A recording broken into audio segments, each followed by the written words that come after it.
Hi ಸ್ನೇಹಿತರೆ, welcome to Pulakeshi tutorial classes Vijayapura. ಸ್ನೇಹಿತರೆ, ಇವತ್ತಿನ ಈ ಒಂದು ವಿಡಿಯೋ ಕ್ಲಾಸ್ ಅಲ್ಲಿ ನಾವು ಲಾಭ ಮತ್ತು ನಷ್ಟ, ಪ್ರಾಫಿಟ್ ಅಂಡ್ ಲಾಸ್ ಚಾಪ್ಟರ್ ಬಗ್ಗೆ ನೋಡೋಣ.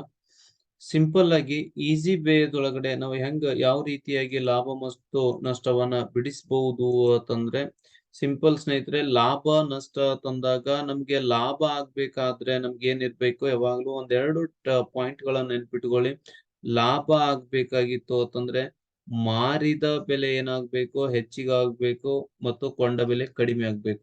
ಅದನ್ನ ಏನ್ ಹೇಳ್ತಾರೆ, ಲಾಭ. Profit is equal to SP minus CP, selling price minus cost price ಅಂತ ಕರಿತೀವಿ. ನಷ್ಟ ಆಗ್ಬೇಕಾದ್ರೆ ಏನಾಗ್ಬೇಕು ಅಂತಂದ್ರೆ ಕೊಂಡ ಬೆಲೆ ಹೆಚ್ಚಿಗಾಗ್ಬೇಕು, ಮಾರಿದ ಬೆಲೆ ಏನಾಗ್ಬೇಕು, ಕಡಿಮೆ ಆಗ್ಬೇಕು. ಇನ್ ಏನಾದ್ರೂ ಪ್ರಾಫಿಟ್ ಪರ್ಸೆಂಟೇಜ್ ಆಫ್ ಪ್ರಾಫಿಟ್ ಅಂತ ಕೇಳಿದ್ರೆ, profit into 100 divided by CP formula ನೆನ್ಪಿಟ್ಕೊಳ್ಳಿ.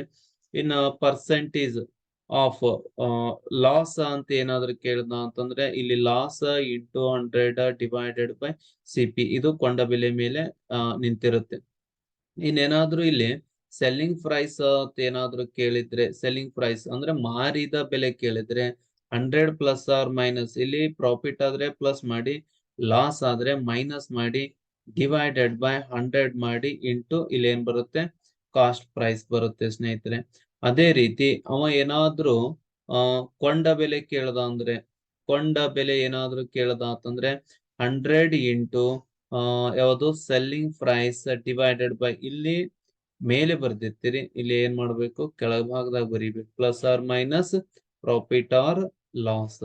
ಲಾಸ್ ಆದ್ರೆ ಒಂದೇ ಕೊಟ್ಟಿರ್ತಾನೆ, ಪ್ರಾಫಿಟ್ ಆರ್ ಲಾಸ್ ಒಂದ್ ಕೊಟ್ಟಾಗ ಈ ರೀತಿ ನಾವು ಫಾರ್ಮುಲಾವನ್ನು ಬರೀಬೇಕು. ಬಟ್ ಈ ಒಂದು ಲಾಭ ನಷ್ಟ ಇದ್ರೊಳಗಡೆ ಫಾರ್ಮುಲಾಗಳನ್ನ ಯೂಸ್ ಮಾಡೋ ಅವಶ್ಯಕತೆ ಇಲ್ಲ, ನೇರವಾಗಿ ನಾವು ಪ್ರಾಬ್ಲಮ್ ಅನ್ನ ಬಿಡಿಸಬಹುದು. ಇಲ್ಲಿ ನೋಡಿ ಏನ್ ಕೊಟ್ಟಿದ್ದಾನೆ, ಒಂದು ವಸ್ತುವನ್ನ 250 ರೂಗಳಿಗೆ ಕೊಂಡು ಅದನ್ನ 350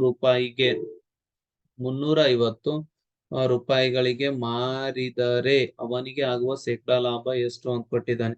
ಹಾಗಾದ್ರೆ ಮಾರಿದ ಬೆಲೆ ಎಷ್ಟಿದೆ, 350 ಇದೆ. ಕೊಂಡ ಬೆಲೆ ಎಷ್ಟಿದೆ, 250. ಹಾಗಾದ್ರೆ ಅವರಿಗೆ ಪ್ರಾಫಿಟ್ ಎಷ್ಟಾಯ್ತು, 100 ರೂಪಾಯಿ ಆಯ್ತು. ಎಷ್ಟು ಪ್ರಾಫಿಟ್ ಅಂದ್ರೆ 250 ರೂಪಾಯಿಗೆ ಕೊಂಡ್ಕೊಂಡು ತಂದಿದ್ದಾರೆ, 100 ರೂಪಾಯಿಗೆ ಆ ವಸ್ತು ಅವರಿಗೆ ಲಾಭ ಆಗಿದೆ. ಹಾಗಾದ್ರೆ ಪ್ರತಿಶತ ಎಷ್ಟು ಅಂತಂದಾಗ ಸಿಂಪಲ್ ಆಗಿ ನಾವು ನೆನ್ಪಿಟ್ಕೋಬಹುದು. ಯಾವ ರೀತಿ ಅಂತಂದ್ರೆ, ಇವಾಗ ನೋಡಿ, ಒಂದ್ ವೇಳೆ ನಾವೇನಾದ್ರೂ ಇಲ್ಲಿ 25 ಈ ಕಡೆ ಕಂಪೇರ್ ಮಾಡಿದಾಗ 101 ನೀವು ತೆಗೆದ್ರಿ ಅಂತಂದ್ರೆ 10% ಕನ್ವರ್ಟ್ ಮಾಡ್ಕೊಂಡ್ರೆ 25 ಎಸ್ಲೆ 100, 25 4 100, 25 4 100. ಹಾಗಾದ್ರೆ ಇಲ್ಲಿ ಇಂಟು 4 ಮಾಡಿದ್ರಿ ಅಂತಂದ್ರೆ ಇಲ್ಲಿನೂ ಇಂಟು 4 ಮಾಡ್ಬೇಕು. ಇಲ್ಲಿ ಒಂದು 0 ಹೋಗಿದೆ, ಇದು ಹೋಗಿದೆ, 10 ಉಳಿತು, 10 4 40% ಏನಾಗುತ್ತೆ, ಅವರಿಗೆ ಪ್ರಾಫಿಟ್ ಆಗುತ್ತೆ. ಬೇಕಾದ್ರೆ ಫಾರ್ಮುಲಾ ಒಳಗಡೆ ಹಾಕಿ ನೋಡಿ, ಪ್ರಾಫಿಟ್ ಎಷ್ಟಾಗಿದೆ ಅವರಿಗೆ, ಇಲ್ಲಿ 100 ಆಗಿದೆ, ಇಂಟು ಶೇಕಡಾ ಅಂತಂದ್ರೆ ಏನ್ ಮಾಡ್ತೀವಿ, 100 ಮಾಡ್ತೀವಿ. ಕೊಂಡ ಬೆಲೆ ಎಷ್ಟಿದೆ, 250 ಇದೆ. ಹಾಗಾದ್ರೆ ಈ ಜೀರೋ ಗೆಟ್ ಕ್ಯಾನ್ಸಲ್, 25 1 25 4 10 4 40 ಆಗುತ್ತೆ ಸ್ನೇಹಿತರೆ. ಈ ರೀತಿ ಪ್ರಶ್ನೆಯನ್ನ ಕೇಳ್ತಾನೆ, ಸಿಂಪಲ್ ಆಗಿ ನಾವು ಒಂದು ವಾಕ್ಯದ ಲೈನ್ ದಾಗ ಬಿಡಿಸಬಹುದು ಸ್ನೇಹಿತರೆ. ಇಲ್ಲಿ ಇವಾಗ ನೋಡಿ, 200 ರೂಪಾಯಿ ಒಂದು ವಸ್ತುವನ್ನು ಕೊಂಡ್ಕೊಂಡು ತಂದಿದ್ದಾನೆ ಅಂದ್ರೆ ಅವ 200 ರೂಪಾಯಿಗೆ ವಸ್ತುವನ್ನ ಕೊಂಡ್ಕೊಂಡು ತಂದಿದ್ದಾನೆ. ಆ ವಸ್ತುವನ್ನ 240 ರೂಪಾಯಿ ಮಾರಿದ್ದಾನೆ. ಹಾಗಾದ್ರೆ ಮಾರಿದ ಬೆಲೆ ಏನಾಗಿದೆ, ಹೆಚ್ಚಿಗಾಗಿದೆ. ಮಾರಿದ ಬೆಲೆ ಹೆಚ್ಚಿಗಾದ್ರೆ ಅವನಿಗೆ ಪ್ರಾಫಿಟ್ ಆಗಿದೆ. ಎಷ್ಟು ಲಾಭ ಆಗಿದೆ ಅಂದ್ರೆ 40 ರೂಪೀಸ್ ಲಾಭ ಆಗಿದೆ. ಎಷ್ಟಕ್ಕಿದು, ಕಾಸ್ಟ್ ಪ್ರೈಸ್ ಎಷ್ಟಿದೆ, 200 ರೂಪಾಯಿ ಕೊಂಡ್ಕೊಂಡು ತಂದಿದ್ದಾನೆ, 40 ರೂಪಾಯಿ ಲಾಭ ಆಗಿದೆ.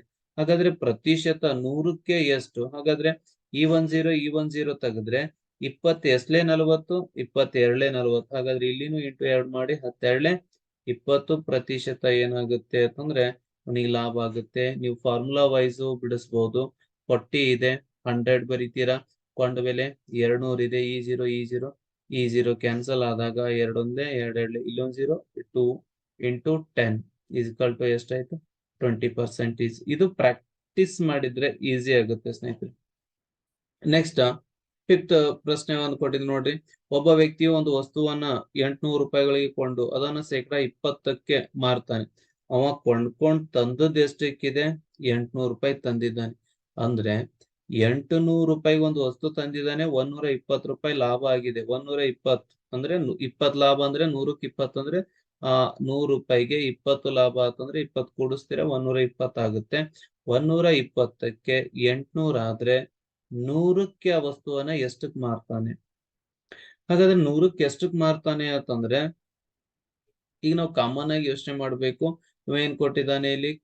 ವಸ್ತುವನ್ನು ಕೊಂಡ ಬೆಲೆ ಇದೆ, ಇಲ್ಲಿ ಲಾಭವಾಗಿದೆ. ಹಾಗಾದ್ರೆ ಲಾಭ ಆಗಿದೆ ಅಂತಂದಾಗ ನಾವೇನ್ ಮಾಡ್ಬೋದು? ಈ ಜೀರೋ ಕ್ಯಾನ್ಸಲ್, ಈ ಜೀರೋ ಕ್ಯಾನ್ಸಲ್. 12 ಎಂಟ್ಲೆ 96, 1 0 ಇದೆ 960. ಇದ್ರ ಆನ್ಸರ್ ಆಗಿರುತ್ತೆ ಸ್ನೇಹಿತರೆ. ನೆಕ್ಸ್ಟ್, ಮಾರಾಟದ ಬೆಲೆ 500 ರೂಪಾಯಿ ಇದ್ದಾಗ ನಿವ್ವಳ ಲಾಭ 25. ನೋಡಿ, ಸೇಮ್ ಕ್ವಶನ್. ಮಾರಿದ ಬೆಲೆ ಎಷ್ಟಿದೆ ಅಂತಂದ್ರೆ 500 ರೂಪಾಯಿ ಇದೆ. 500 ರೂಪಾಯಿ ಲಾಭ, ಮಾರಿದ ಬೆಲೆ ಇದೆ, ಲಾಭ ಎಷ್ಟಾಗಿದೆ? 25 ಆಗಿದೆ. 25 ಅಂತಂದ್ರೆ ಕೂಡಿಸ್ತೀರಾ 125 ಆಗುತ್ತೆ. 100ಕ್ಕೆ ಎಷ್ಟು ಅಂತ ಕೇಳ್ತಾನೆ. ಹಾಗಾದ್ರೆ 100ಕ್ಕೆ ಎಷ್ಟು ಅಂತಂದಾಗ ಇವಾಗ ನೋಡಿ, ಈ 125 ಎಷ್ಟಲೇ 500? 125 4ಲೇ. ನೀವು ಇಲ್ಲಿ ಇಂಟು 4 ಮಾಡಿ ಎಷ್ಟಾಗುತ್ತೆ? 400 ಆಗುತ್ತೆ. ಇದು 400 ಇದು ಆನ್ಸರ್ ಆಗಿದೆ. ಅಥವಾ ನಿಮ್ಗೆ ಹೆಂಗ್ ಬರುತ್ತೆ ಹಂಗೆ ಇದನ್ನ ಡಿವೈಡ್ ಮಾಡಿ. ಎಷ್ಟಲ್ಲೇ 100, ಇವೆರಡು 0 ಆದ್ರೆ ಎಷ್ಟಾಯ್ತು? 5 ಬರುತ್ತೆ. ಇದನ್ನ ಇದಕ್ಕೆ ಇಂಟು ಮಾಡ್ಬೋದು. ಬಟ್ ಇಲ್ಲಿ ಕಂಪೇರ್ ಮಾಡಿ ನೋಡಿ ಎಷ್ಟಾಗುತ್ತೆ, ಅದೆಲ್ಲ ಇಂಟು ಮಾಡಿ ಎಕ್ಸಾಕ್ಟ್ ನಮ್ಗೆ ಏನಾಗುತ್ತೆ ಅಂತಂದ್ರೆ ಆನ್ಸರ್ ಸಿಗುತ್ತೆ. ಡಿವೈಡ್ ಮಾಡಿದ್ರೆ ಡಿವೈಡ್ ಆಗ್ಬೇಕು. ಇದು ನೀವು ಕಟ್ ಮಾಡಿದ್ರಿ ಅಂತಂದ್ರೆ, ಫಾರ್ ಎಕ್ಸಾಂಪಲ್ ಇದು ಕಟ್ ಮಾಡಿದ್ರಿ ಅಂತಂದ್ರೆ ಏನ್ ಬೇಡ, ಸಿಂಪಲ್ ನೆನ್ಪಿಟ್ಕೊಳ್ಳಿ. ಈಗ 125 ಬಂದಿದೆ, 500 ರೂಪಾಯಿ ಆಗಿದೆ. ನಮ್ಗೆ ಏನ್ ಬೇಕಾಗಿದೆ? 100 ಬೇಕಾಗಿದೆ. ಹಾಗಾದ್ರೆ 125ಕ್ಕೆ 500 ಆದ್ರೆ ಎಷ್ಟಲೇ ಆಗುತ್ತೆ? ಇದ್ರಲ್ಲೇ 4ಲೇ ಆಗುತ್ತೆ. ಅಂದ್ರೆ 125, 125, 125, 125 ಒಟ್ಟನ್ನು ಕೂಡಿಸಿದಾಗ ಎಷ್ಟಾಗುತ್ತೆ? 500 ಆಗುತ್ತೆ. ಹಾಗಾದ್ರೆ ಇದು 4 ಬಾರಿ ಇದೆ, ಇಲ್ಲೇನು 4 ಬಾರಿ ಇಂಟು ಮಾಡಿದಾಗ ನಮ್ಮ ಆನ್ಸರ್ ಏನಾಗುತ್ತೆ? 400. ಅದು ಕೊಂಡ ಬೆಲೆ ಆಗುತ್ತೆ ಸ್ನೇಹಿತರೆ. ನೆಕ್ಸ್ಟ್ ಇಲ್ಲಿ ಕೊಟ್ಟಿದ್ದ ನೋಡಿ, ಒಬ್ಬ ವ್ಯಕ್ತಿ, ಇದು ಸುಮಾರು ಬಾರಿ ಪರೀಕ್ಷೆ ಒಳಗಡೆ ಈ ಪ್ರಶ್ನೆ ಬಂದಿದೆ. ಒಬ್ಬ ವ್ಯಕ್ತಿಯು 11 ಪೆನ್ಗಳನ್ನ, ನೋಡಿ ಇಲ್ಲಿ ಪೆನ್ ಸಂಖ್ಯೆ ಇದೆ, 11 ಇದೆ. 11 ಪೆನ್ಗಳನ್ನ ರೇಟ್ ಕೊಟ್ಟಿದ್ದಾನೆ, 10 ರೂಪಾಯಿ ಮಾರಿದ್ದಾನೆ. ಮತ್ತೆ 10 ಪೆನ್ಗಳನ್ನ 11 ರೂಪಾಯಿ ಮಾರಿದ್ದಾನೆ. ಆತನಿಗೆ ಉಂಟಾದ ಶೇಕಡಾ ಲಾಭ ನಷ್ಟ ಎಷ್ಟು ಅಂತ ಕೇಳಿದ್ದಾರೆ. ಹಾಗಾದ್ರೆ ಶೇಕಡಾ ಲಾಭ ನಷ್ಟ ತಂದಾಗ ನಿಮ್ಗೆ ಗೊತ್ತಿದೆ, ಇಂಟು 100 ಮಾಡಿದಾಗ ಶೇಕಡಾ ಬರುತ್ತೆ. ಎಷ್ಟು ಕಂಪೇರ್ ಮಾಡ್ಬೇಕು? 100 ಕಂಪೇರ್ ಮಾಡ್ಬೇಕು. ಹಾಗಾದ್ರೆ ಇಲ್ಲಿ ಸಿಂಪಲ್ ಕ್ರಾಸ್ ಇಂಟು ಮಾಡ್ಬಿಡಿ. 11 11ಲೇ 121 ಮೈನಸ್ 100. ಈ ಜೀರೋ ಗೆಟ್ ಕ್ಯಾನ್ಸಲ್. 100ದಾಗ 121 ಒಳಗಡೆ 100 ಹೋದ್ರೆ 21 ಉಳಿತೆ. 21% ಏನಾಗುತ್ತೆ? ಲಾಭ. ಇನ್ ಕೇಸ್ ಏನಾದ್ರೂ ಹಿಂಗ್ ಕ್ರಾಸ್ ಕೊಟ್ಟ ಅಂತಂದ್ರೆ, ಅಂದ್ರೆ ಪೆನ್ನಿನ ರೇಟು ಪೆನ್ನಿಗೂ ಈ ರೇಟಿಗೂ ಈಕ್ವಲ್ ಬಂತು ಅಂತಂದ್ರೆ, ಅಥವಾ ಈ ಕಡೆ ಇರ್ತಕ್ಕಂಥ ವಸ್ತು ರೇಟು ಸೇಮ್ ಬಂದ್ರೆ, ಅವೆರಡನ್ನ ಕೂಡಿಸಿದಾಗ ಎಷ್ಟು ಬರುತ್ತೆ? ಅದೇ ಆನ್ಸರ್ ಬರುತ್ತೆ ಸ್ನೇಹಿತರೆ. ಇಲ್ಲಿ ಎಷ್ಟಾಗುತ್ತೆ ಅಂತಂದ್ರೆ 21% ಲಾಭ ಆಗುತ್ತೆ. ನೆಕ್ಸ್ಟ್ ಕೊಟ್ಟಿದ್ದ ನೋಡಿ, ಏನು? ಒಂದು ಪುಸ್ತಕವನ್ನು 650 ರೂಪಾಯಿಗೆ ಮಾರುವುದರಿಂದ ಆತನಿಗೆ 30% ಲಾಭ. 30% ಲಾಭ ತಂದಾಗ ಎಷ್ಟಾಯ್ತು? 130. 100ಗೆ ನಾವು ಕವರ್ ಮಾಡ್ಕೋಬೇಕು. 30 ಕೂಡಿಸ್ತೀರಾ ಎಷ್ಟಾಯ್ತು? 130 ಆಗುತ್ತೆ. 130 ಎಷ್ಟಕ್ಕೆ? ಇದು 650ಕ್ಕೆ. ಈಗ ಏನ್ ಮಾಡ್ಬೇಕು? 100ಕ್ಕೆ ಕಂಡು ಹಿಡಿಬೇಕು.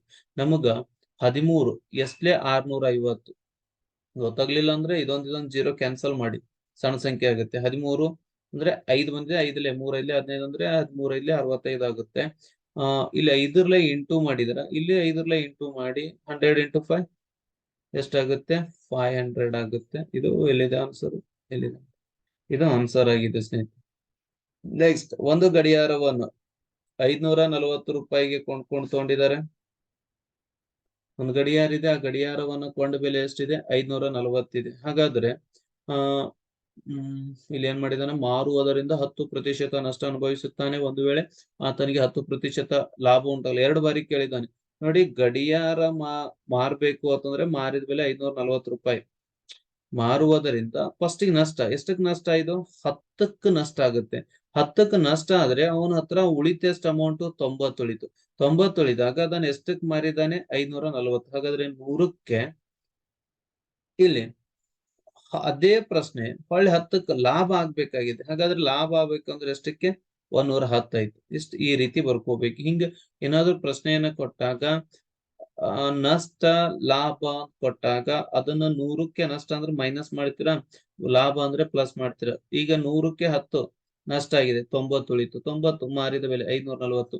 ಮತ್ತೆ ಅದೇ ಪ್ರಶ್ನೆದಾಗ ಏನ್ ಮಾಡಿದ್ದಾನೆ, ಲಾಭನೂ ಕೇಳಿದ್ದಾನೆ, 10% ಲಾಭ ಉಂಟಾಗಲು. ಈಗ 100ಕ್ಕೆ 10 ಬರ್ಕೋತೀರಾ, 110 ಆಯ್ತು. ಇವಾಗ ನಾವೇನ್ ಮಾಡೋಣ, ಇಲ್ಲೊಂದ್ 0 ತೆಗಿಯೋಣ, ಈ ಕಡೆ ಒಂದ್ 0 ತೆಗಿಯೋಣ. 9 ಎಸ್ಲೆ 54, 9 ಆರ್ಲೆ 54, 9 ಆರ್ಲೆ ಈ 0 ಹೋಗಿದೆ, 9 ಆರ್ಲೆ 50, ಇಲ್ಲಿನೂ 6 ಇಂಟು 110 ಆರ್ಲೆ 660. ಇದು ನಿಮ್ಮ ಆನ್ಸರ್ ಆಗಿರುತ್ತೆ.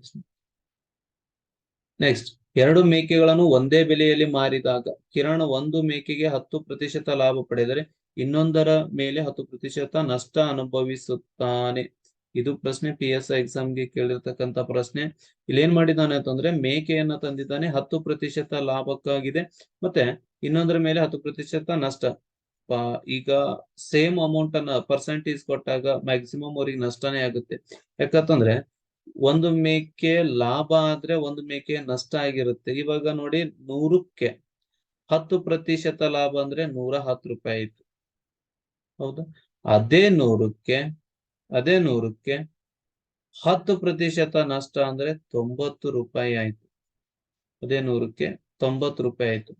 ಬಟ್ ಇಲ್ಲಿ ನಾವು ಪ್ರಶ್ನೆಯನ್ನ ಕಂಪೇರ್ ಮಾಡಿದಾಗ 100ಕ್ಕೆ 10% ಲಾಭ 110 ರೂಪಾಯಿ ಇಲ್ಲಿ ಆಗಿದೆ. ಈ 110ಕ್ಕೆ ನಾವು ನಷ್ಟ ಅನುಭವಿಸ್ಬೇಕಾದ್ರೆ 100ಕ್ಕೆ 90ರಷ್ಟು ನಷ್ಟ ಆಗುತ್ತೆ. ಹಾಗಾಗಿ ಇಲ್ಲಿ ಏನಾಗುತ್ತೆ ಅಂತಂದ್ರೆ 90ಕ್ಕೆ 100 ಅಂತ ಕಂಪೇರ್ ಮಾಡಿದಾಗ 110 ಮೈನಸ್ ಏನಾಗುತ್ತೆ 100 ಆಗುತ್ತೆ. 110 ಮೈನಸ್ 100 ಅಂದ್ರೆ 10% ತಂದು ಪರ್ಸೆಂಟೇಜ್ ದಾಗೆ 1 ಆಗುತ್ತೆ. ಇಲ್ಲಿ ಇವನ್ನ ಬಿಡೋದಕ್ಕಿಂತ ಒಂದ್ ಸಿಂಪಲ್ ಫಾರ್ಮುಲಾವನ್ನ ಹೇಳ್ಬಿಡ್ತೀನಿ ಸ್ನೇಹಿತರೆ. ಏನಂದ್ರೆ x/10 ಬ್ರಾಕೆಟ್ ಸ್ಕ್ವೈರ್. ಈ ರೀತಿ ಏನಾದ್ರೂ ಕೊಟ್ರೆ 10%, 20%, 30% ಪರ್ಸೆಂಟೇಜ್ ಸೇಮ್ ಇರಬೇಕು, ಲಾಭದ್ದು ನಷ್ಟದ್ದು. ಅವಾಗ ಇಲ್ಲಿ ನೀವು ವ್ಯಾಲ್ಯೂವನ್ನ ಫಿಲ್ಅಪ್ ಮಾಡಿ ಏನ್ ಬರುತ್ತೆ ಅದೇ ಫೈನಲ್ ಆನ್ಸರ್ ಆಗಿರುತ್ತೆ. ಇಲ್ಲಿ ನೋಡಿ, 10/10 ಇದನ್ನ ಸ್ಕ್ವಯರ್ ಮಾಡಿದಾಗ 1 ಸ್ಕ್ವಯರ್ ಅಂದ್ರೆ 1. ಇಲ್ಲಿ 1% ಏನಾಗುತ್ತೆ ನಷ್ಟ ಅನುಭವಿಸ್ತಾನೆ. ಇನ್ ಕೇಸ್ ಏನಾದ್ರೂ 20% ಇದ್ರೆ 4% ನಷ್ಟ ಅನುಭವಿಸ್ತಾನೆ. 30% ಇದ್ರೆ 9% ನಷ್ಟ ಅನುಭವಿಸ್ತಾನೆ. 40% ಏನಾದ್ರೂ ಇದ್ರೆ 16% ನಷ್ಟ ಅನುಭವಿಸ್ತಾನೆ. 50% ಇದ್ರೆ 25% ನಷ್ಟ ಅನುಭವಿಸ್ತಾನೆ ಸ್ನೇಹಿತರೆ. ಈ ರೀತಿ ನಾವೇನ್ ಮಾಡ್ಬೋದು ಅಂತಂದ್ರೆ ಇದನ್ನು ಬಿಡಿಸಬಹುದು. ನೆಕ್ಸ್ಟ್ ಪ್ರಶ್ನೆ, ಒಂದು ವಸ್ತುವನ್ನ 3200 ರೂಪಾಯಿಗೆ ಮಾರುವುದರಿಂದ 20% ನಷ್ಟ ಅನುಭವಿಸುತ್ತಾನೆ. ಒಂದು ವೇಳೆ ಅವನು 25 ಲಾಭ. ಸೇಮ್ ಪ್ರಶ್ನೆ ಇದೆ ಇದು. ಆಗಲೇ ಒಂದು ಇದೇ ರೀತಿಯ ಪ್ರಶ್ನೆಯನ್ನ ಬಿಡಿಸಿದ್ವಿ ನೋಡಿ. ಫಸ್ಟ್ ಗೆ ನಷ್ಟ ಕೊಟ್ಟಿದ್ದಾರೆ, 100 ಮೈನಸ್ ನಷ್ಟ ಮಾಡಿ ಎಷ್ಟಾಗುತ್ತೆ 80 ಆಯ್ತು. ಎಷ್ಟಕ್ಕೆ ಮಾರಿದ್ದಾರೆ 3200 ರೂಪಾಯಿ ಮಾರಿದ್ದಾರೆ. ಮತ್ತೆ ಲಾಭ ಕೊಟ್ಟಿದ್ದಾರೆ 25% ಲಾಭ ಮಾಡಿ ಎಷ್ಟಾಗುತ್ತೆ ಲಾಭ ಅಂತಂದ್ರೆ 125 ಆಯ್ತು. ಇವಾಗ ಈ 0 ಕ್ಯಾನ್ಸಲ್ ಆಯ್ತು. ಇದನ್ನ 8 ಎಷ್ಟಲೇ 32 8 4 ಇಲ್ಲೊಂದು 0 ಇದೆ, 0 ಬರೀರಿ, ಇಂಟು 40 ಮಾಡಿದ್ರ, ಇಲ್ಲಿನೂ ಇಂಟು 40 ಮಾಡಿ. ಈಗಾಗಲೇ ಹೇಳಿದ್ದೀನಿ 25 4 ಬಾರಿ ಕೂಡಿಸಿದಾಗ ಎಷ್ಟಾಯ್ತು 500 ಆಗುತ್ತೆ. ಇನ್ನೊಂದು 0 ಇದೆ, 0 ಬರೀರಿ. ಇದು ಏನಾಗುತ್ತೆ ಫೈನಲ್ ಆನ್ಸರ್ ಆಗಿರುತ್ತೆ ಸ್ನೇಹಿತರೆ. ನೆಕ್ಸ್ಟ್, ಇದೊಂದು ಸ್ವಲ್ಪ ವೆರೈಟಿ ಕ್ವಶನ್ಸ್ ಇದೆ ನೋಡಿ. ಇದು ಏನು ಕೊಟ್ಟಿದ್ದಾನೆ ಅಂತಂದ್ರೆ ನೋಡಿ, ಒಂದು ವೇಳೆ 3 ನಿಂಬೆ ಹಣ್ಣುಗಳ ಕೊಂಡ ಬೆಲೆಯು 1 ನಿಂಬೆ ಹಣ್ಣಿನ ಮಾರಿದ ಬೆಲೆಗೆ ಸಮನಾದರೆ ದೊರಕುವ ಶೇಕಡಾ ಲಾಭ ಎಷ್ಟು? ಅವನ ಹತ್ರ 3 ನಿಂಬೆ ಹಣ್ಣುಗಳಿದಾವೆ. ಅದು ಎಷ್ಟಕ್ಕ ಮಾರಿದ ಬೆಲೆ, 3 ನಿಂಬೆ ಹಣ್ಣುಗಳನ್ನ ಕೊಂಡುಕೊಂಡು ತಂದಿದ್ದಾನೆ. ಅದನ್ನ 2 ಮಾರಿದ್ರೆ ಅದಕ್ಕ ಅವನ ಬೆಲೆ ಎಷ್ಟು ಕೊಂಡ್ಕೊಂಡು ತಂದಿದ್ದಾನೆ ಅಷ್ಟು ಮುಗೀತು. ಅಂದ್ರೆ ಈ ಫಾರ್ ಎಕ್ಸಾಂಪಲ್ 3 ನಿಂಬೆ ಹಣ್ಣುಗಳನ್ನ 100 ರೂಪಾಯಿಗೆ ಕೊಂಡ್ಕೊಂಡು ತಂದಿದ್ದಾನೆ ಅಂತ ಇಟ್ಕೊಳ್ಳಿ. ಹಾಗಾದ್ರೆ ಅವನು ಮಾರುದಷ್ಟಕ್ಕೆ 2 ನಿಂಬೆ ಹಣ್ಣುಗಳನ್ನೇ 100 ರೂಪಾಯಿ ಮಾರಿಬಿಟ್ಟಿದ್ದಾನೆ. ಹಾಗಾದ್ರೆ 1 ನಿಂಬೆ ಹಣ್ಣು ಉಳಿತು ಅವನಿಗೆ. ಅಂದ್ರೆ ಎಷ್ಟು ಪ್ರತಿಶತ ಇದು ಆಯ್ತು ಅವನಿಗೆ 50% ಲಾಭ ಆಯ್ತು ಅಂತ ಹೇಳ್ತೀವಿ. ಕಾಮನ್ ಆಗಿ ನೋಡಿ, 3 ನಿಂಬೆ ಹಣ್ಣುಗಳನ್ನ ಏನಾದ್ರೂ ಅವನು 100 ರೂಪಾಯಿ ತಂದಿದ್ದಾನೆ. ಮತ್ತೆ ಎಷ್ಟು ನಿಂಬೆ ಹಣ್ಣುಗಳನ್ನ ಇದ್ರ ಸಮ ಬೆಲೆಗೆ ಮಾರಿದ್ದಾನೆ, 2 ನಿಂಬೆ ಹಣ್ಣುಗಳನ್ನ ಮಾರಿಬಿಟ್ಟಿದ್ದಾನೆ. ಎಷ್ಟಕ್ಕೆ 100 ರೂಪಾಯಿ ಮಾರಿದ್ದಾನೆ. ಉಳಿತು ಎಷ್ಟಿದ್ರೊಳಗಡೆ 1 ಉಳಿತು. ಒಂದು 2 ನಿಂಬೆ ಹಣ್ಣುಗಳನ್ನ 100 ರೂಪಾಯಿ ಆದ್ರೆ 1 ನಿಂಬೆ ಹಣ್ಣಿನ ಬೆಲೆ ಎಷ್ಟಾಗುತ್ತೆ? 50. ಇತ್ತು ಪ್ರತಿಶತ ಏನಾಗುತ್ತೆ? ಇದಾಗುತ್ತೆ. ಈ ರೀತಿ ಪ್ರಶ್ನೆಗಳು ಏನಾಗುತ್ತೆ ಅಂತಂದ್ರೆ ಎಕ್ಸಾಮ್ ಒಳಗಡೆ ಕೇಳ್ತಾರೆ ಸ್ನೇಹಿತರೆ. ಮತ್ತೆ ಮುಂದಿನ ಪ್ರಶ್ನೆಗಳನ್ನು ಮತ್ತೆ ಚರ್ಚೆ ಮಾಡೋಣ ಅಂತ ಹೇಳ್ತಾ ಈ ಕ್ಲಾಸ್ ಅನ್ನು ಮುಗಿಸ್ತಾ ಇದ್ದೀನಿ. ಎಲ್ಲರಿಗೂ ಧನ್ಯವಾದ.